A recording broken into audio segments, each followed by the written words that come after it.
Sir, ಈಗ ಚಿಕ್ಕಬಳ್ಳಾಪುರ ಮೊದಲಿಂದನೂ ಚಿಕ್ಕಬಳ್ಳಾಪುರ ವಿಧಾನಸಭಾ ಕ್ಷೇತ್ರದಲ್ಲೇ ಕಾಂಗ್ರೆಸ್ ಒಂದು ಭದ್ರಕೋಟೆ. ಅವರು ಕಾಂಗ್ರೆಸ್ಸಲ್ಲಿ ಗೆದ್ದು ಕಾಂಗ್ರೆಸ್ಸಲ್ಲಿ ಹೆಸರು ಮಾಡಿ ಕಾಂಗ್ರೆಸ್ಸಲ್ಲಿ ತಮ್ಮ ಪ್ರಾಬಲ್ಯವನ್ನು ಹೆಚ್ಚಿಸ್ಕೊಂಡು 2018ರಲ್ಲಿ ಉಪಚುನಾವಣೆಗೆ BJPಗೆ ಹೋಗಿದ್ದಾರೆ ಅಷ್ಟೇ. ಉಪಚುನಾವಣೆ BJPಯಲ್ಲಿ ಅವ್ರು ಗೆಲ್ಲೋದಕ್ಕೆ ಕಾರಣ ಎರಡಿದೆ.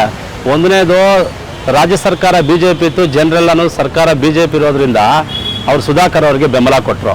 ಎರಡನೇ ಕಾರಣ ಏನು ಅಂತಂದರೆ, ಬಚ್ಚೇಗೌಡರು JDS ಅಲ್ಲಿ ಲೋಕಲ್ ಕ್ಯಾಂಡಿಡೇಟು JDS ಅಲ್ಲಿ ಕಂಟೆಸ್ಟ್ ಮಾಡಲಿಲ್ಲ. ಅವ್ರೇನು ಮಾಡಿದ್ರು, ರಾಧಾಕೃಷ್ಣ ಅಂತವ್ರನ್ನ ಬೇರೆಯವ್ರನ್ನ ಹೊರಗಡೆಯಿಂದ ಕ್ಯಾಂಡಿಡೇಟ್ ತಂದು ಇಲ್ಲಿ ಚಿಕ್ಕಬಳ್ಳಾಪುರದಲ್ಲಿ JDS ಪರವಾಗಿ ಉಪಚುನಾವಣೆಯಲ್ಲಿ ಅವರು ಸ್ಪರ್ಧೆ ಮಾಡಿದ್ರು.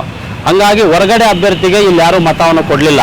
ಹಂಗಾಗಿ BJP ಗೆಲ್ತೆ ವಿನಃ ಇಲ್ಲ ಅಂದರೆ 2018ರಲ್ಲೇ ಕಾಂಗ್ರೆಸ್ಸು ನಮ್ಮ ಆಂಜನಪ್ಪಣ್ಣವರು ಗೆಲ್ಲಬೇಕಾಗಿತ್ತು. ಈ ಎರಡು ಕಾರಣಗಳಿಂದ ಅವ್ರು ಗೆದ್ದಿದ್ದಾರೆ. ಇದು ನೇರ ಸ್ಪರ್ಧೆ ಇರತಕ್ಕಂಥದ್ದು. ಈಗ ಕಾಂಗ್ರೆಸ್ಗೆ ಇಲ್ಲಿ ಇಲ್ಲಿ ಭದ್ರಕೋಟೆ ಇರೋದ್ರಿಂದ ಕಾಂಗ್ರೆಸ್ಗೆ ಗೆಲ್ಲುವಂಥ ಎಲ್ಲ ಲಕ್ಷಣಗಳು ಎಲ್ಲ ಸಾಧ್ಯತೆಗಳು ಇದ್ದಾವೆ. ಸರ್, ಈಗ ಏನಾಗ್ಬಿಟ್ಟಿದೆ ಅಂತಂದರೆ, ಎಲ್ಲವನ್ನೂ ಸಹ ಅಧಿಕಾರಿಗಳನ್ನ DC ಹಿಡಿದು AC ಅವರಿಂದ ಹಿಡಿದು ಸಬ್ ಇನ್ಸ್ಪೆಕ್ಟರಿಂದ ಹಿಡಿದು ಎಲ್ಲ ಇಲಾಖೆ ಅಧಿಕಾರಿಗಳನ್ನು ಇಲ್ಲಿನ ಶಾಸಕರು ಸಚಿವರು ಏನು ಮಾಡಿದ್ದಾರೆ, ಅವರ ಕಪಿ ಮುಷ್ಟಿಯಲ್ಲಿ ಇಟ್ಕೊಂಡಿದ್ದಾರೆ.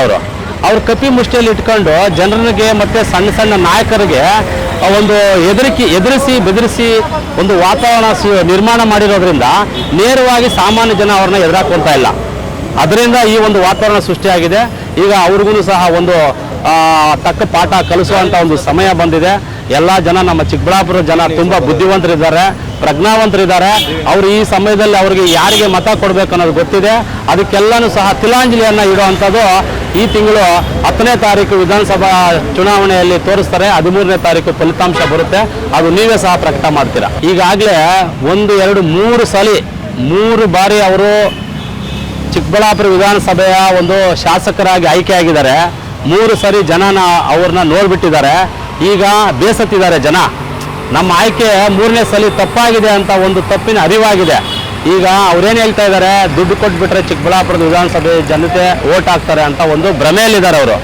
ಯಾವುದೇ ಕಾರಣಕ್ಕೂ ಈ ಸಲ ದುಡ್ಡು ಕೊಡ್ದಿರೋ ಇಲ್ಲಿ ನಿಷ್ಠಾವಂತ ಕಾರ್ಯಕರ್ತರು, ಪ್ರಜ್ಞಾವಂತ ಮತದಾರರು ಈ ಸಲ ಕಾಂಗ್ರೆಸ್ಸನ್ನು ಕೈ ಹಿಡಿತಾರೆ, ಕಾಂಗ್ರೆಸ್ಗೆ ಬೆಂಬಲ ಕೊಡ್ತಾರೆ, ಕಾಂಗ್ರೆಸ್ನ ಗೆಲ್ಲಿಸ್ತಾರೆ ಅಂತ ನಾನು ಈ ಸಮಯದಲ್ಲಿ ಹೇಳ್ತೀನಿ.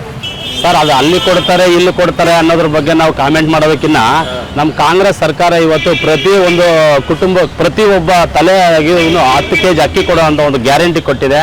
ಪ್ರತಿ ಒಂದು BPL ಸದಸ್ಯರು ಹೆಣ್ಮಕ್ಳಿಗೆ 2000 ಕೊಡ್ತೀವಿ ಅಂತೇಳಿ ಗ್ಯಾರಂಟಿ ಕೊಟ್ಟಿದ್ದಾರೆ.